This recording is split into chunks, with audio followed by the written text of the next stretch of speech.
¿Todos ven la pantalla?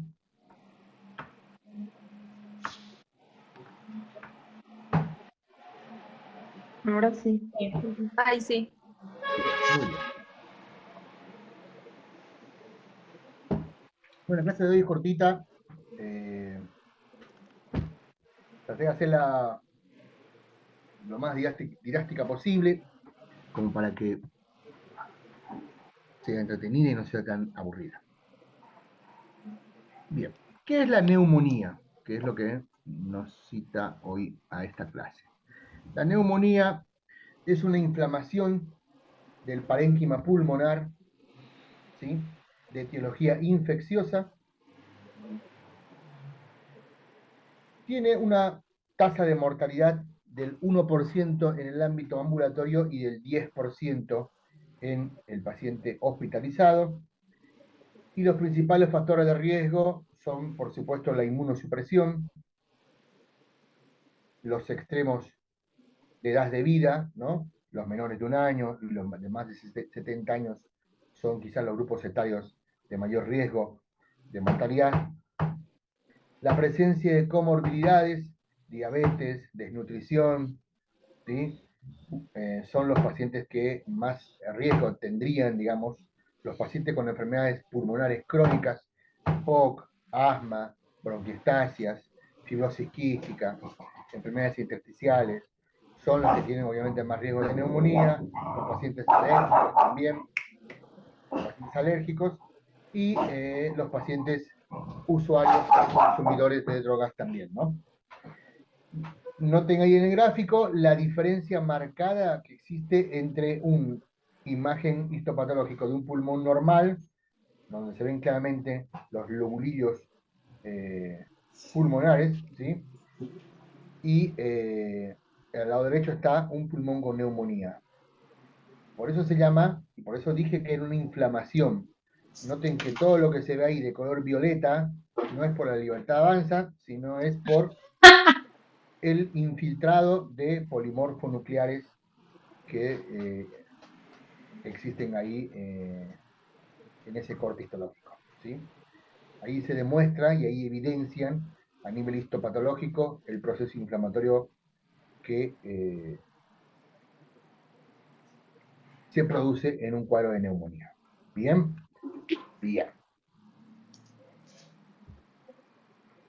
Acá debo aclarar que me robé dos diapositivas del doctor Carlos Luna, es un infectólogo y neumonólogo muy conocido del Hospital de Clínicas y de la UBA, doctor emérito, obviamente mucho más grande que yo, por suerte por ahora, eh, que en una charla que dio nos muestra aquí cómo hubo, o cómo con el paso de los años se van alterando las curvas de causas de mortalidad global a través de los años. Y noten ese pico en la gráfica de color azul, que es de la neumonía bacteriana y por influenza, que hubo un pico en 1920 con la gripe española, ¿no? Donde murieron creo que 28 a 30 millones de personas. Eh, Esperemos que no se vuelva a repetir, nunca más. Luego hay una tendencia a la baja, ¿sí? Sobre todo mucho más marcada a partir de la década del 50, del 60, con la aparición de los antibióticos, y después se ha mantenido relativamente baja la tasa de mortalidad global por neumonía en el mundo entero. Bien, al contrario de, por supuesto, las enfermedades cardiovasculares y oncológicas, que son las que más alta tasa tienen y lamentablemente van en ascenso con el paso de los años, a la inversa de lo que pasa con lo infeccioso.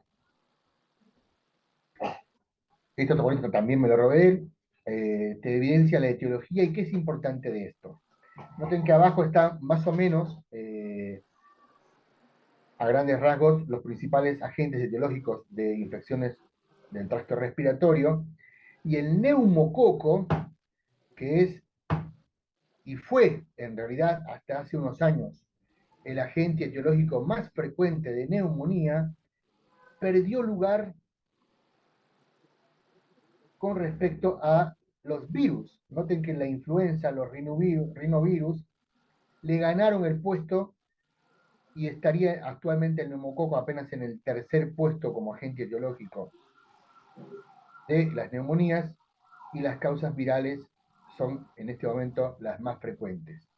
Cabe destacar, por supuesto, que este valor o esta tasa de identificación de la neumonía como agente etiológico está relacionado en el porcentaje que se logró identificar del 100% de los pacientes evaluados.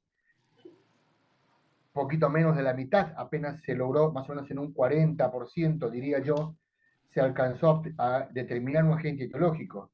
Y de ese 40%, dentro del grupo de los bacterianos, el neumococo es el más frecuente del grupo bacteriano, lo sigue siendo así, por supuesto, pero en el global es el tercer lugar después de las causas virales, pero sigue ganando las, ¿cómo explicar esto? En porcentaje la frecuencia de no identificación de los gérmenes. O sea, en la mayor parte de los casos, pese a todos los métodos diagnósticos actualmente disponibles, no se logran detectar en más de la mitad de los casos el agente etiológico causal de la neumonía. Eso es muy importante entenderlo. ¿Sí? Bien. Acá les puse, esperen que quiero sacar esto que me tiene podrido. Ahí está. Eh, Según la ubicación de la neumonía, existen pequeñas o ciertas variaciones probablemente en el agente etiológico, ¿sí? De todas maneras, como ven en el gráfico, el neumococo, ¿sí? sigue siendo, sigue siendo, por lo menos en esta revisión que encontré, muy importante y lo primero a pensar, ¿sí? Si bien acá está en tercer lugar los agentes virales, yo diría que en base al gráfico anterior lo pongamos siempre al mismo nivel de la neumonía. ¿Por qué lo ponemos al mismo nivel? Porque aunque sabemos que actualmente las causas virales son más frecuentes, el problema está en que comparativamente hablando, la mortalidad, en realidad la morbimortalidad, por supuesto es mayor del neumococo, ¿sí? El paciente es más probable que se muera por el neumococo y no tanto por las causas virales. Por tanto, siempre debemos pensarlo, siempre debemos tratar de identificarlo y siempre cualquier agente antibiótico que elijamos siempre debe tener cobertura para el neumococo. Ese es el mensaje de este gráfico. Cualquier esquema antibiótico que uno elija, no debemos dejar nunca de lado la cobertura para el neumococo. Porque para el virus no tenemos un tratamiento específico. De todo es sostén. Y acá voy a hacer un paréntesis para informar que no se está usando actualmente ya el Tamiflu, ¿sí? Que es el oseltamivir, que en un momento en la gripe en la epidemia de influenza se lo utilizó y se estaba como continuando sugiriendo en las guías, pero actualmente no ha demostrado, digamos, sobre todo en los pacientes no inmunosuprimidos, no ha demostrado modificación en la mortalidad ni en la tasa de internación con el uso de oseltamivir. Por tanto, salvo en pacientes inmunosuprimidos, no se sugiere el uso de oseltamivir. ¿De acuerdo? Y después están los otros gérmenes. No debemos, o sea, la neumonía puede ser por agentes bacterianos, virales, y no debemos nunca dejar de lado los hongos. En la otra diapositiva lo vamos a evaluar, o lo vamos a nombrar, pero las más frecuentes, como ya vimos en el gráfico anterior, son las bacterianas y las virales, de los cuales la influenza, el rinovirus y el sincitial respiratorios dentro de los virales son los que más debemos de tomar en cuenta y buscar el diagnóstico. Y dentro de los bacterianos, el neumococo como siempre número uno. Y después en ciertos settings de pacientes, por ejemplo, en pacientes ancianos, geriatrizados, demenciados, o que tienen trastornos de dilución, o que tienen sondas nasogástricas, o que tienen gastrostomías expuestas, siempre debemos tratar de cubrir pensando en neumonías aspirativas, y ahí debemos de cubrir pseudomonas siempre, ¿no? Nunca olvidar eso. Eh, ¿Qué más para recomendarles? En la hemófilos influenciae generalmente se sugiere la cobertura por encima de los 65 años, ¿sí? No en general. Así que lo tenemos que empezar a pensar por encima de los 65 años como probable agente etiológico, porque es en ese grupo etario donde adquiere importancia o relevancia por la frecuencia que se ha identificado en la hemófilos en ese grupo de pacientes. Y en los niños también, en pediatría es muy de cobertura también fundamental la hemófilos. No así en los adultos jóvenes, digamos.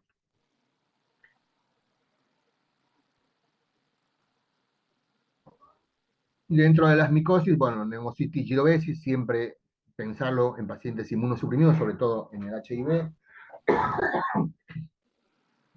Y el histoplasma, la coccidioidomicosis, la blastomicosis, son micosis sistémicas bastante endémicas en Argentina, sobre todo en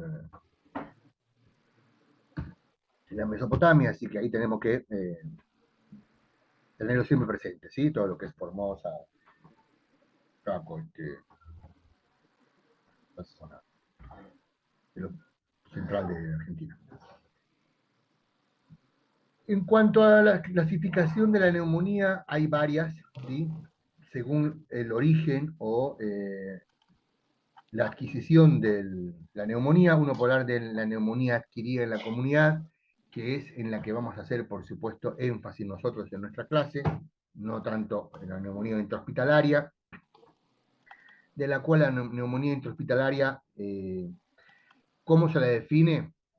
Se la define en pacientes hospitalizados por causas, por supuesto, no respiratorias, o sea, no infecciosas respiratorias, y que desarrollaron síntomas compatibles con neumonía a las 72 horas de la internación. ¿Sí? Paciente que vino con una cirugía programada de vesícula y que a los 3 días hace tos, expectoración, fiebre, dificultad respiratoria, y bueno, esa es una neumonía intrahospitalaria.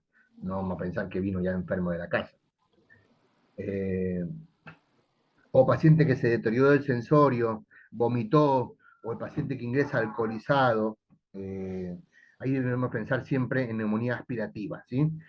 Y en pacientes que requirieron ventilación mecánica de causa infecciosa, los pacientes que también entraron 3 días después de la internación a la terapia intensiva y que no estuvieron ventilados al ingreso y que se tuvieron que ventilar por cuadro compatible con neumonía, o que al tercer día de ventilación por causa no infecciosa desarrolla incremento de secreciones en la aspiración a través del tubo endotraqueal, se debe denominar como neumonía asociada a la ventilación mecánica. ¿Bien?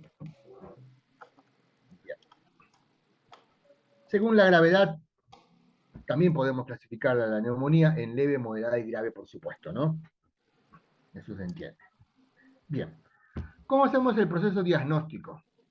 Como siempre, el diagnóstico es clínico y radiológico, ¿sí? El diagnóstico de neumonía es clínico y radiológico. Doctor, Bien. una pregunta. Sí. ¿Y cuánto tiempo después de dar el alta al paciente se puede considerar todavía una neumonía intrahospitalaria? Bien, buena pregunta. En realidad, después de los 30 días de antecedentes de internación, uno debería todavía pensar en neumonía intrahospitalaria. Ok, 30 días entonces. Bien. Gracias. En cuanto a la clínica, bueno, la clínica ya sabemos, tos, disnea, fiebre, escalofríos, compromiso de estado general, debilidad, decaimiento, dolores musculares, fiebre, como dije antes, y siempre debemos en el examen clínico evaluar la presión arterial y la oximetría. ¿Por qué la presión arterial? Porque si el paciente está hipotenso, es decir, con una presión sistólica de menos de 90, o con una disminución respecto a su presión habitual sistólica de más de 15 a 20 milímetros de mercurio, hablamos ya de hipotensión, ¿sí? Entonces, ese paciente debe ser evaluado, obviamente no se va a volver a la casa, lo dejamos en observación, administramos líquido y decidimos si requiere o no internación y si tiene signos de sepsis. Por eso hago hincapié en la medición de la presión arterial cuando estamos evaluando un paciente con cuadro infeccioso. Y la oximetría, por supuesto, porque si el paciente desatura y pensamos que va a requerir aporte de oxígeno suplementario, por supuesto es un signo de alarma que nos ayudaría a decidir si el paciente puede o no retornar a el domicilio. Esta diapositiva también, como lo ven ahí, también se la robé al doctor Luna. Su nombre está ahí abajo. Bien. Dentro del laboratorio, ¿qué debemos pedir? Por supuesto, un hemograma. Así vemos el recuento de glóbulos blancos y el análisis de los subtipos. Si veo predominio de polimorfonucleares, pensaré en una etiología bacteriana. Si veo predominio de linfocitos, pensaré en una etiología más bien viral. Si veo eosinofilia severa, pensaré en una neumonía eosinofílica, ¿sí? Y si veo mononucleares, y pensaré más bien en una etiología granulomatosa, ¿no? La eritrosedimentación y la PCR, ya sabemos, son marcadores inflamatorios, son proteínas de fase aguda que se elevan en cuadros infecciosos, así que, pero siempre debemos tomar al ingreso los laboratorios, para después nos sirve más para comparativo. En el momento en que empiezan a descender, uno puede inferir que el tratamiento está siendo efectivo, ¿no? Porque hay mejoría de los parámetros inflamatorios. La función renal es fundamental, sobre todo la urea, porque es un parámetro que nos permite evaluar el grado de severidad, y además también si está alterada la función renal, sobre todo la creatinina, nos altera el clearance, debemos ajustar la dosis de tratamiento antibiótico a el clearance del paciente calculado por fórmula. Y cultivos, hemocultivos y muestras respiratorias son los, por supuesto, donde tenemos que hacer énfasis. Y acá vamos a... ¿por qué no hay un cuadrito que haya puesto? Bueno,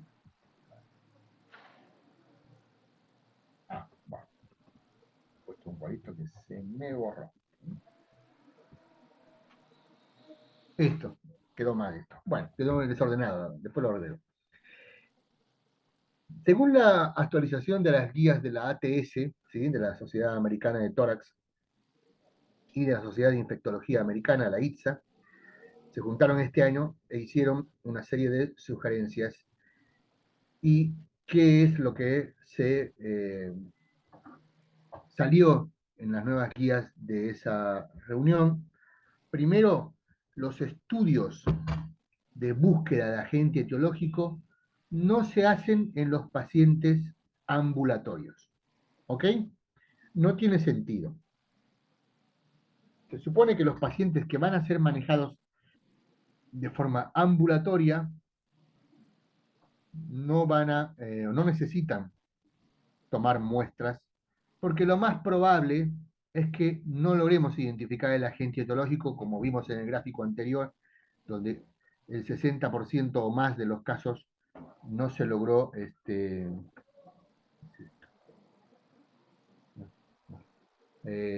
no se logró identificar el agente etiológico, y por tanto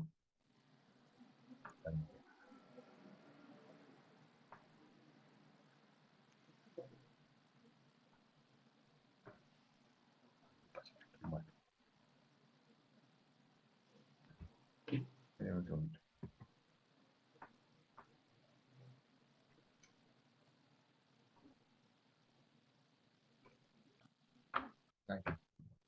¿Me siguen escuchando, no? Sí. Ah, ok, porque me pareció una imagen, o sea, un mensaje de que había alguien en la cuenta, no sé. Bueno.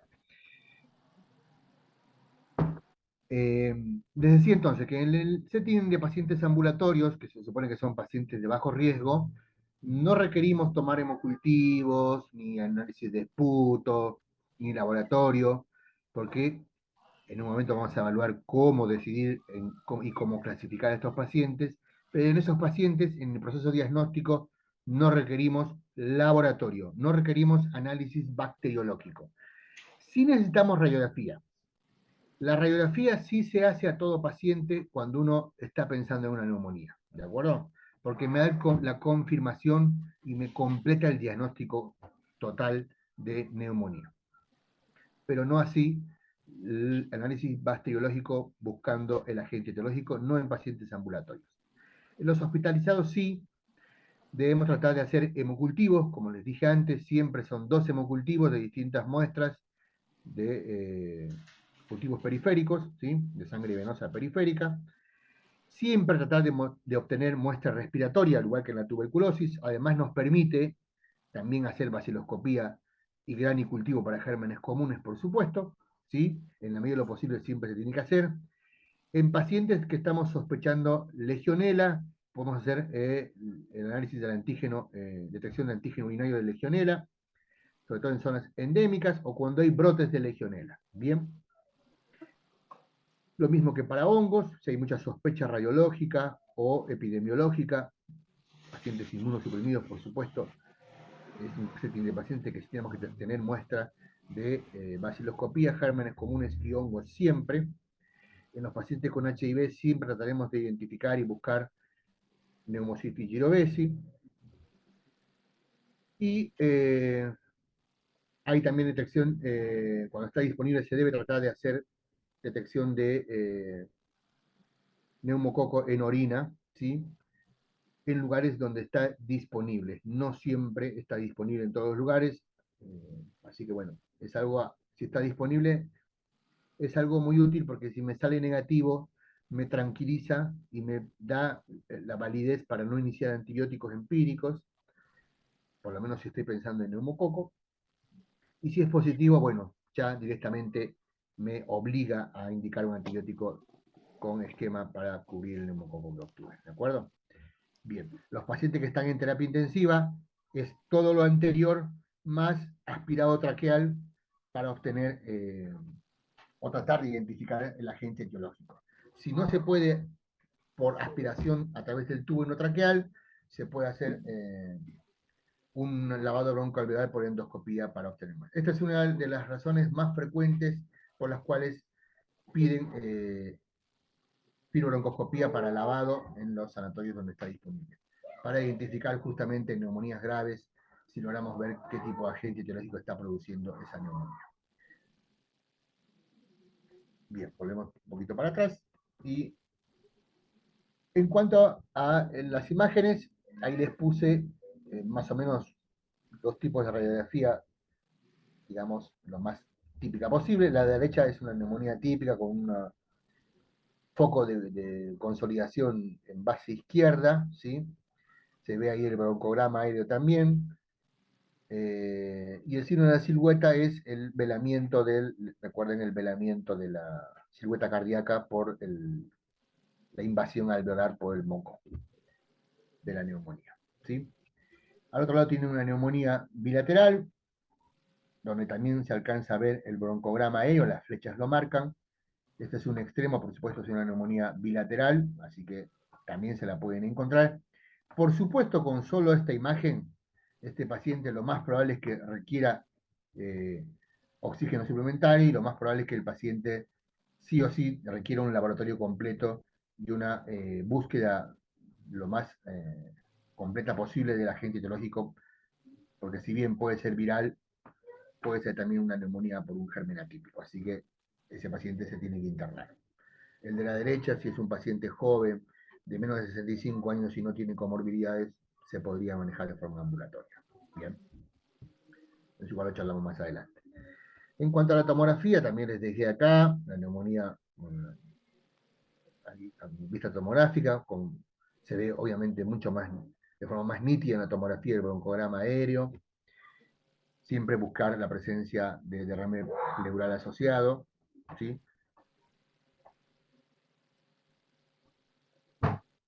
¿Cómo sería el líquido de un derrame pleural de tipo infeccioso para el neumónico?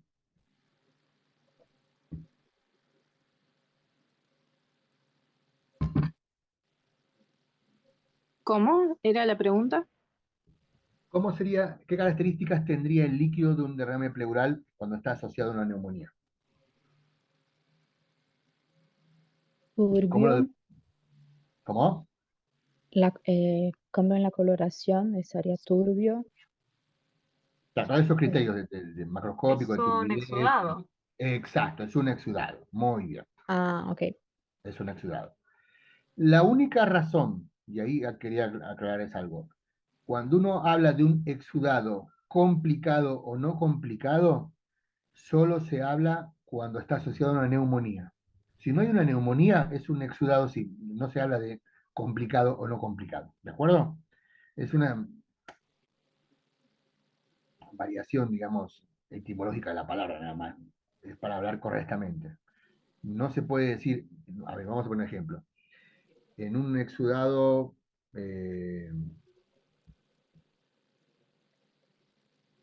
¿cómo lo explicaría? A ver.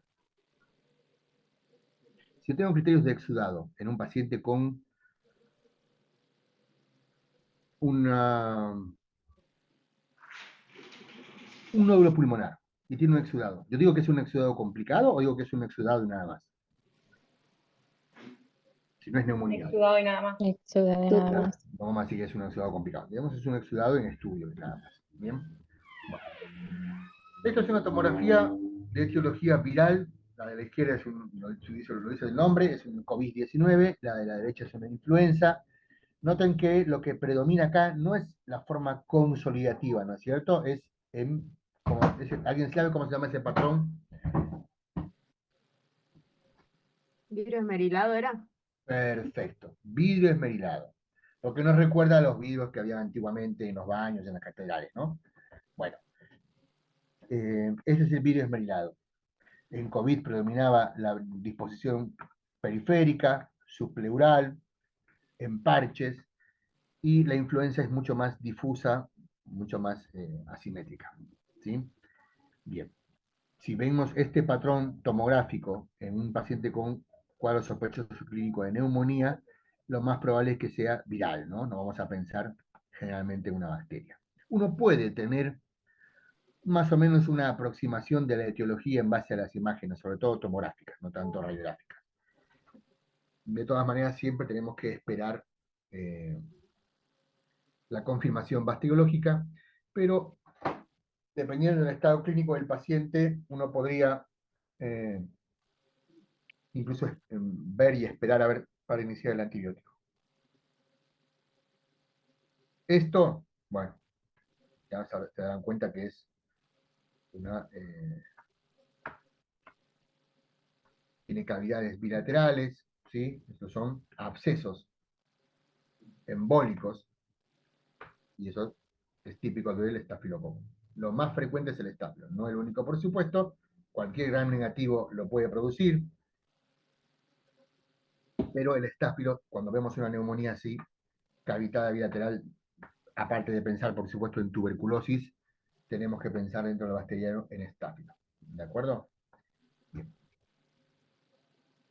Y acá, sí o sí, pedimos, por supuesto, si hay muestra respiratoria por baciloscopía, por esputo, pedimos baciloscopía, y si el paciente, por extrañas razones, no pudiéramos obtener muestra respiratoria porque no es pectora, acá sí tenemos que hacer énfasis en un lavado broncoalveolar y hacemos la cobertura empírica para estafilococo eh, antes de incluso tratar la tuberculosis, ¿no? Y no tratar la sospecha por estáfilo. En realidad cubriríamos gran negativos y estáfilo, y después esperamos la baciloscopía para ver si hay o no tuberculosis. Bien, acá les dejé 3 scores de gravedad para evaluar la gravedad del paciente. El que usamos más frecuentemente es el CURB 65, porque es el más sencillo, el que más obtuvo, se extendió, digamos, entre el mundo médico de forma rápida. Así que las siglas corresponden el nombre corresponde a las siglas de lo que se evalúa. La C es de confusión y te da un punto. La uremia, ¿sí? Cuando está elevado te da otro punto. La frecuencia respiratoria por encima de 20 también te da un puntaje. La hipotensión, como dije antes, con presión sistólica de menos de 90 te da otro puntaje, y la de más de 65 años te da otro puntaje, y abajo está la tasa de mortalidad relacionada de acuerdo al puntaje obtenido, y según eso te puede clasificar en leve, moderado, grave. El leve es tratamiento ambulatorio, el moderado es siempre internado, y si es muy grave, con más de 3 puntos, obviamente siempre ingreso a terapia intensiva. También está el PSI, que es el índice de severidad de la neumonía, que más o menos, si ustedes se fijan, la única diferencia es que te agrega criterios laboratoriales y antecedentes dentro de la valoración del score, pero la utilidad es la misma, por eso no es tan utilizado, porque requiere más parámetros, no es tan sencillo de hacer, por eso no, quizás no tuvo tanta aceptación como lo tuvo el CUC 65, digamos, ¿no? Y los criterios de la ATS, que te evalúan en grado de severidad de grado 1 al 4. El grado 1 y 2 generalmente se manejan de forma ambulatoria, el 3 requiere internación, generalmente en sala común, y el 4 es indicación para terapia intensiva. No se calienten por memorizarse los scores, porque estamos en un mundo muy tecnológico, así que actualmente hay aplicaciones médicas donde están todos los scores. Uno puede rápidamente entrar a Google y recordar si olvidó algún parámetro de los scores, así que a estas alturas de la vida ya nadie se memoriza estas cosas, y están ampliamente disponibles de forma rápida, digamos, ¿no? Criterios de UCI, el Carlos nos dejó las guías de la ITSA y la ATS, criterios para ingreso a terapia intensiva, en neumonías graves, por supuesto. Los criterios principales son, por supuesto, dificultad respiratoria, que uno piense que puede requerir ventilación o soporte ventilatorio en realidad, invasivo o no invasivo, y la presencia de shock séptico, ¿sí? Esos son criterios absolutos. No hay forma de discutir en esos casos el ingreso a terapia intensiva. Cuando hablamos de shock séptico, cuando el paciente tiene hipotensión refractaria a la administración de líquidos y la causa de la hipotensión está relacionada a una causa infecciosa, ¿de acuerdo? Ese es el criterio para entender lo que se llama un shock séptico. Y cuando hablo de shock séptico, y siempre te van a preguntar cuando alguien quiere pasar a un paciente a la terapia intensiva, si se hizo expansión con cristaloides. ¿Cuánto? 30 ml por kilo peso o 2 litros. Ese es como el criterio para definir un shock séptico. Si luego de 2 litros de cristaloides que administraste al paciente continúa hipotenso, uno está habilitado para pasar a terapia intensiva, y porque requiere, por supuesto, inicio de drogas vasopresoras. Criterios menores, los que están enumerados ahí, se debe, para ingresar a la terapia intensiva, tener o un criterio mayor o más de dos criterios menores. Esa es como la indicación para ingreso a terapia intensiva. ¿Alguna duda hasta acá, antes de avanzar? Una pregunta, ¿era un criterio mayor y cuántos menores? Más de 2. Más de 2, ok, gracias. ¿Alguien más? Bueno, seguimos. Esto ya habíamos hablado en el proceso de diagnóstico. Acá también les traje las principales recomendaciones de la última guía de la ATS de las 2025. Se sumó al proceso diagnóstico imaginológico el uso de la ecografía como alternativa diagnóstica. ¿Por qué está en negrilla? Porque la ecografía depende de la disponibilidad del equipo, fundamental, no siempre está en todos lados. Debo reconocer que cada vez más, en todos los sanatorios y hospitales hay cada vez más libre disponibilidad del ecógrafo, ya no es tanto eso un impedimento. El otro impedimento es que requiere personal entrenado, porque hacer el uso o tener conocimiento para hacer diagnóstico ecográfico de las patologías, sean pulmonares, sean abdominales o neurológicas, requiere un entrenamiento. Así que ese es el principal inconveniente a mi juicio personal. No soy, debo reconocer, gran defensor de la ecografía, pese a ser intensivista y tener el curso del POCUS hecho. Es como la aviación, requiere horas de vuelo, horas de ecografía, y la realidad es que generalmente, aunque en el curso te dicen, no, mira, en 3 meses vos ya podés hacer el diagnóstico de ecografía, yo, hablando con varios ecografistas en lo cardiológico, por ejemplo, necesitas por lo menos 3 4 años diariamente de hacer ecografías, ecocardiografías, para decir y poder tener realmente la suficiente experiencia como para confirmar o descartar algo. Entonces, para mí no, lo pongo porque es la sugerencia, es lo que está en las nuevas guías, pero bueno, depende de la experiencia de cada uno. Como dijimos antes, no se sugiere el uso de antibióticos de entrada en pacientes de neumonías leves, que se van a manejar de forma ambulatoria, porque están cada vez más frecuentes la etiología viral y no se debe, por tanto, prescribir antibióticos empíricos, sobre todo cuando no hay imágenes radiológicas compatibles con neumonías bacterianas, ¿no?, que nos apoyen un poco el uso de antibióticos. Por eso es importante quizás siempre contar con una radiografía, porque como vimos en las fotografías, sea por radiografía de tórax o sea por tomografía, uno ya puede hacer o tener una sospecha etiológica de nuestro paciente, y ahí, bueno, uno puede decidir si dar o no antibióticos. Se utiliza actualmente, o se sugiere, y cada vez la tendencia está a hacer regímenes de antibióticos cada vez más cortos, 5 días, generalmente en pacientes ambulatorios de bajo riesgo, y en pacientes internados, sí, todavía se sostiene de 7 días o a veces hasta 10 días de antibióticos, y corticoides sistémicos actualmente, salvo en neumonías severas, sobre todo en terapia intensiva, no se sugiere su uso, como en algún momento se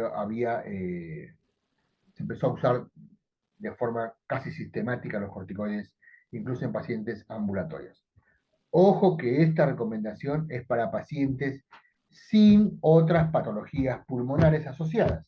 Si yo tengo un paciente asmático, un paciente EPOC, por supuesto, si tiene una neumonía, le tengo que dar corticoides porque su cuadro patológico de base, sea el asma o sea el EPOC, probablemente se exacerbe por la neumonía y va a necesitar en ese caso corticoides. No por la neumonía, sino por la exacerbación de su patología de base. ¿Bien? Bien. Y también, si bien no lo puse en las nuevas guías, no lo puse en la diapositiva, en las nuevas guías también te habla de la frecuencia cada vez mayor que se ve de coinfecciones. Hay coinfecciones de más de 2 virus en un mismo paciente. Hay coinfección de infección por virus y por bacterias, en algunos casos, ¿sí? Y hay a veces esta combinación de 2 bacterias, coinfección por 2 bacterias. Hay un estudio en China que se hizo con más de 10.000 pacientes que avala esta información. Esto, por supuesto, que no habilita a usar antibióticos de forma empírica nuevamente a lo loco, sino que simplemente es algo a tomar en cuenta, y por eso siempre se debe tratar en pacientes que van a estar internados, no en el ambulatorio, tratar de buscar el agente etiológico que nos está produciendo la neumonía. Y acá les dejé un cuadrito, en realidad son 3. Esto es para, según las guías de la ATS-ITSA, de la BTS, que es las guías de la Sociedad Inglesa Británica de Tórax, la ERS, que es la Sociedad Respiratoria de Europa, y la otra, la realidad no me acuerdo qué, pero bueno, más o menos coinciden, como ven, en la primera elección, usar amoxicilina, ¿sí?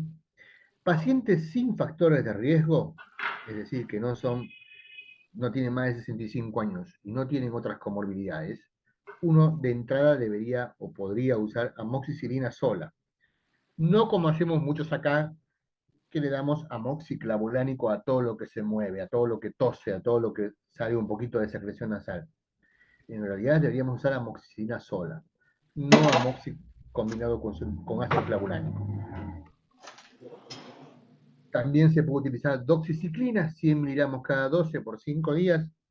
Estamos habilitados, se puede, las guías están. O un macrólido si tenemos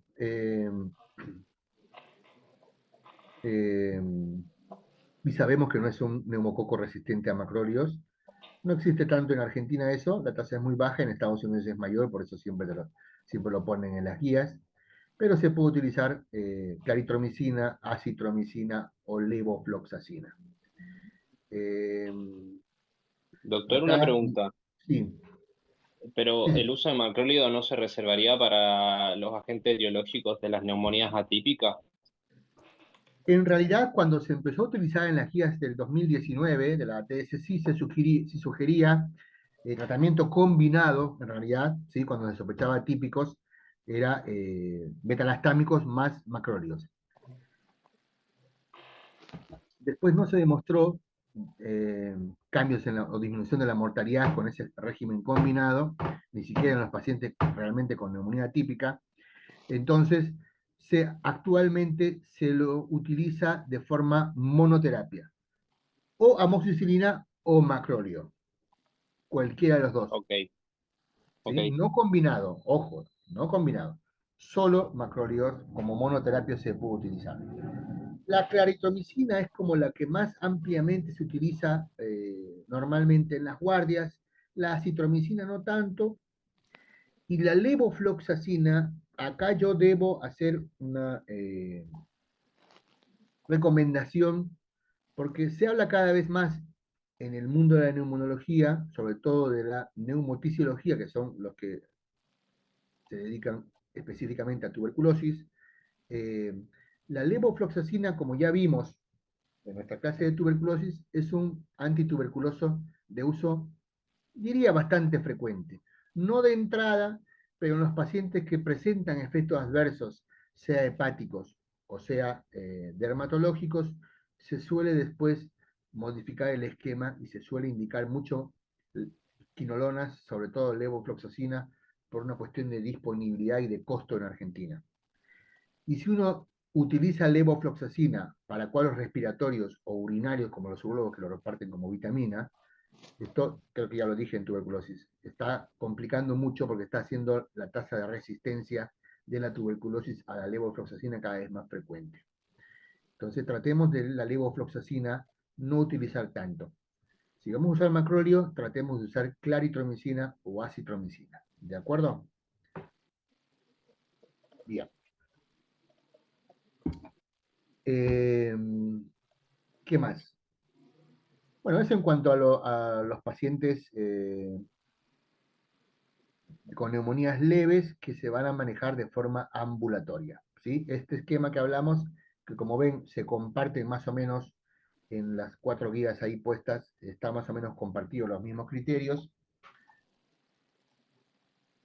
En la leve moderada, en base a la ATS, estas ya generalmente se internan, porque estos pacientes obviamente o tienen comorbilidades o tienen más de 65 años, y en ese caso ya utilizaríamos ampicilina. Puede ser ampicilina sola o puede ser combinada con survactam. En general, la mayor parte de las veces usan, sobre todo en la ATS, la combinación de ampicilvactam. O podemos utilizar cefalosporinas de tercera generación, como la ceftriaxona o la cefotaxima, y lo combinamos, acá sí lo combinan con macrólidos, porque acá estamos hablando de un paciente que tiene una neumonía leve o moderada, pero que se interna porque tiene otras comorbilidades. Puede ser diabético, puede ser inmunosuprimido, puede ser anciano, entonces está geriatrizado, ¿no? O es hipertenso, tiene insuficiencia cardíaca. En estos pacientes todavía se sugiere en los esquemas combinados con macrólidos, ¿sí? Eh, Siempre tratando de cubrir pseudomonas, sobre todo en los pacientes de más de 65 años se sugiere, en los geriatrizados y los que tienen trastornos de dilución, pensando en algo aspirativo, entonces en estos pacientes debemos pensar siempre en cubrir pseudomona. La BTS sí te habla de amoxicilina en casos leves, incluso moderados, pero si el paciente está internado, probablemente no esté en condiciones como para tomar antibióticos por boca, entonces generalmente se prefiere el esquema endovenoso y para eso echamos mano a la ampicilina más que a la amoxicilina, ¿de acuerdo? La fluoroquinolona sola, solo en pacientes específicamente con comorbilidad obstructiva como el EPOC, el asma o la presencia de bronquiectasias. En eso sí podemos dar levofloxacina, porque estamos cubriendo pseudomonas y porque estamos partiendo de la base de que los pacientes con esas patologías suelen estar colonizados con pseudomonas en la vía aérea, por eso le indicamos así como monoterapia en ese grupo de pacientes, no en los otros. Y les dejé para la enfermedad grave, es, como lo ven, más o menos lo mismo, pero quizás no se sugiere tanto ampicilina, sino directamente nos iríamos ya a cefalosporinas o betalastámicos de amplio espectro. Y siempre combinado con macrólidos, ¿no? O con, acá en las guías de la ERS la combinan con quinolonas, pero no, solo esto lo hace la ERS y no tanto la ATS. Creo que sí, ahí espero que con esto más o menos hubiese quedado claro el tema. No sé si hay alguna duda, si quieren repetir alguna parte, que aclare algo. Yo no entendí muy bien, la verdad, los tratamientos. O sea, en menores de 65 años sin comorbilidades le doy Amoxicilina. amoxicilina solo. Amoxicilina solo o macróleo solo, O macrólido solo, perfecto. básicamente. Por menos de 5 días. Por menos de 5 días. Eh, O 5 días, en los realidad es 5 días, ¿no? 5 días. Ok, perfecto. En Los que son pacientes, mayores de sí, perdón. exacto, en esos que son más de 65 años o que tienen comorbilidades, si van a quedar internados, ¿sí? Si van a quedar internados, lo mejor es Sí, antisulbactán más un macróleo. Si todavía no tiene indicación absoluta de internación, le hiciste un laboratorio, hiciste una radiografía y parece un paciente dentro de todo lúcido y que puede tener pautas de alarma y reconsultar en caso de que el paciente empeore o evolucione mal, le puedes dar a ese paciente amoxiclavulánico o perfecto. un macróleo todavía, no tanto Perfecto. combinado. Si lo vas a internar, ahí sí le damos ampicilina, y si tiene inmunosupresión o tiene trastornos de ilusión, o te parece que tengas que cubrir pseudomonas porque es un EPOC, es un asma, tiene bronquiectasias, tiene insuficiencia cardíaca, le puedes dar incluso pipertazo, como para Perfecto. cobertura correcta, amplia a pseudomonas. Eso es como el Perfecto. resumen. Y para los graves, ¿se prefiere una cefalosporina? Más Para los macrólidos graves, sería. sí, para los graves en general uno da pipertazo mínimo o cefalosporinas de entrada. Y ahí depende de los criterios del sanatorio y la tasa que tengan de prevalencia de estáfilo, de otros gérmenes, uno puede o no combinar con vancomicina. Antes te sugerían de entrada en pacientes, por ejemplo, de shock, combinar pipertazo banco. Actualmente no tanto, no es tan así, y puedes dar monoterapia con pipertazo, ¿sí? Piperacillina, tazobactam, o puedes dar ceftriaxona, más un macrolio incluso, y si el paciente después en el hemocultivo te crece el diplococo, o sea, el coco, mejor dicho, el coco en racimos, ahí le das vancomicina, ¿no? Pensando en que estás un estáfilo. El cultivo generalmente a las 24 horas ya te informan que va creciendo. El bacteriólogo debería informarte que va creciendo y ahí puedes modificar tu esquema antibiótico. Lo importante, y acá me olvidé algo, un concepto muy fundamental. Los pacientes con neumonía, independientemente pero de la gravedad, pero por supuesto esto en moderado grave es más importante, dentro de las 3 horas del diagnóstico deben iniciar el antibiótico. ¿Por qué explico esto? Porque antes se hablaba mucho de tomar cultivos antes de iniciar el antibiótico. No, porque no, me faltan los hemocultivos, por eso no le puse el antibiótico. La realidad es que dar una dosis de antibiótico no va a modificar tanto la efectividad de, el hemocultivo después, ¿sí? Y por el contrario, está absolutamente demostrado en una serie de estudios que el retraso de más de 3 horas del inicio del antibiótico aumenta casi el doble la mortalidad del paciente. O sea que cuando tienes el diagnóstico radiológico y clínico, indica el antibiótico. Después vemos y sacamos los cultivos, no pasa nada, una dosis no va a negativizar el cultivo, pero el antibiótico dentro de las 3 horas. Eso es fundamental, porque siempre se lo van a preguntar y siempre se los van a criticar si no hacemos esa conducta en su vida profesional futura. Y ahí me van a odiar, así que no quiero. ¿Alguna otra duda?